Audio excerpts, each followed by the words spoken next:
there's a war on for your mind. It all started early on the morning of February 12th, 2008. I was getting ready to go to bed and thought I'd check my emails first. When I checked them out, I discovered one from the Ron Paul campaign saying, Dr. Paul gives another update about the campaign in his latest video message to supporters. Watch the video by going to YouTube. So I thought, what the heck, let's go check it out. When I went to the YouTube page, I started watching the Dr. Paul video, and while I was doing that, I was looking at his statistics. Now, I've got many videos up on there, so I've watched statistics for over a year now. And that's when I began to see that something wasn't quite right here. I began to smell a rat. I mean, look at this. It had been rated by 1,596 people, 1,245 left comments, favorited 652 times, and the number of views was only 213? How is that possible? The answer is it's not. I thought, well, let's give YouTube a little break here, give them a chance to straighten things out. So I went to bed and got up 8 hours later, and 8 hours later, the numbers had gone up.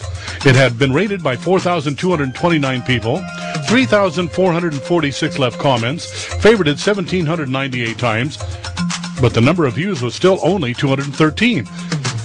16 hours later, I went back and checked it out, and Ron Paul's video had gone up again. 6,326 ratings. 6,163 comments, favorited 2,763 times, and the number of views was still locked in at 213. What's wrong with this picture? So I thought, well, let's go check out the most viewed pages on the political part. John McCain's video had 384 ratings, 201 comments, favorited 199 times, and only had 3,678 views. Hillary Clinton's video was also on the front page of the News and Politics. With 127 ratings, comments were blocked, of course, and the views were only 3,280. Now, Ron Paul had more comments than that, yet he was not on the front page. Was Ron Paul's video being kept off the front page? Well, 37 hours later, I went back and checked it out again, and the numbers had jumped up. Ratings, 8,580, 10,851 people left comments, favorited 3,583 times, and the number of views was up to 301,452. Suddenly, it had a huge jump. How could that have happened, YouTube? Unless you did it on purpose. I mean, look at this. The views suddenly jumped from 213 to 301,452. There was only one reason this could happen, and that's YouTube wanted to keep Ron Paul's video off the front page. I thought, well, I wonder if they've got it on there now. And look, suddenly he's number 2 on the most viewed page of all people looking at all the videos that day. Only a pretty girl beat him on that one. And when it came to News and Politics, most viewed today page, Ron Paul was number 1. Yes, folks, they had blocked the number of views and kept him off the front page of YouTube. Why? That was the big question. Why would they do something like this? And I realized, you know what? You've never really looked at the Ron Paul video.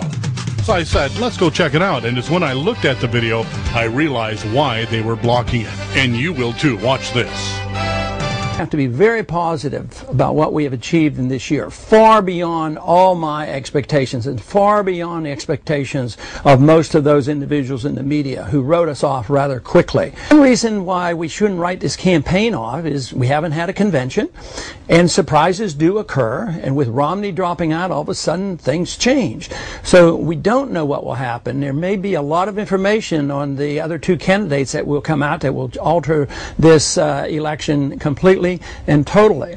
We have to stay in this race and do what we can, adjust on a daily basis, but it will require new supporters and new enthusiasm and new funds coming in, because it is a major task, and it's not like we're just running a small little race. We're running a race to save the country, to change the direction of the country, to preserve our Constitution, to change our foreign policy. So it is an overwhelming task. So therefore, I'm delighted that so many of you have stood by and continue to work, and they would like to charge that we are not patriotic, that we're not American, and that the troops don't support us. But isn't it unbelievably beneficial for us to realize now that our funds exceed all the other candidates that come from the active military duty? duty people.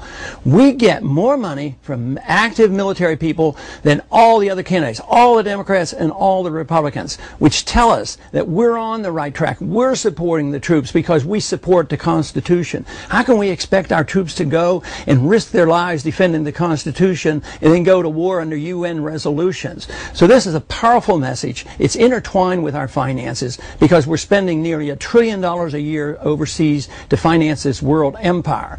Our responsibility is to bring the Republican Party in this country back to its conservative roots, believe in the Constitution, and believe the Constitution is so vital.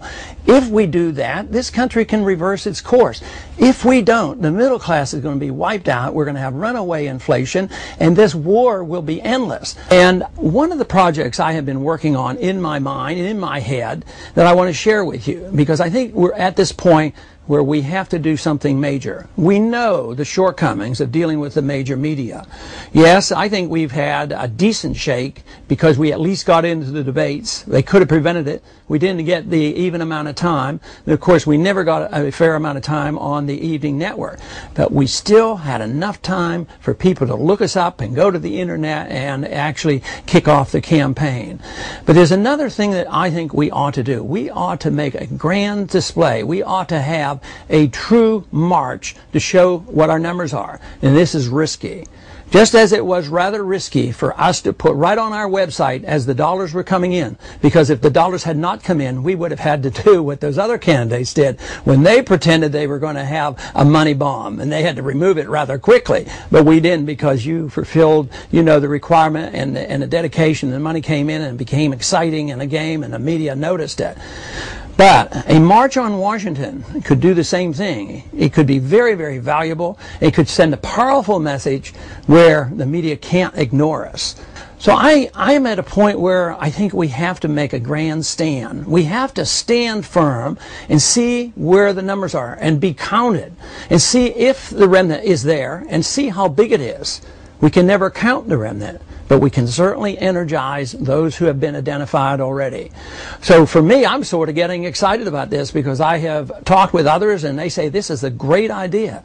And there's been so much good music associated with this campaign. There's no reason in the world why we can't do as well as some others have done in Washington. But we're at the crossroads. If we don't turn it around soon, I kept thinking at the beginning of this campaign we weren't ready, and that's why I was reluctant. But then when I got involved, I found out there were many more than I ever dreamed of. So now we're at a point, and I have been convinced that it is more crucial.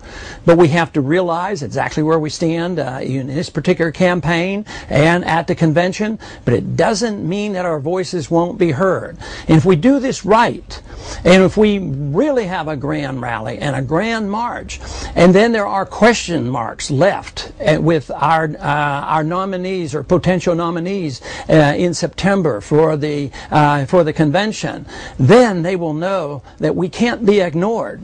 And I am hearing this daily from other members of Congress and around the country, but I happen to believe it can work and has to work. So if we want to really take a stand for freedom, take a stand that nobody can ignore us, to see what would happen if we really had this grand march on Washington. And this would have to be done rather soon. I'm not talking about in 6 months or a year. I'm talking about rather soon, 3 or 4 months before the convention.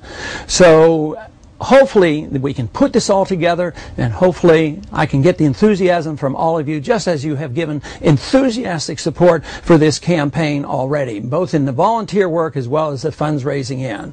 So once again, I want to thank you very much for tuning in and paying attention and listening to this update. But there's no reason in the world that we should back off. This is a time to march forward.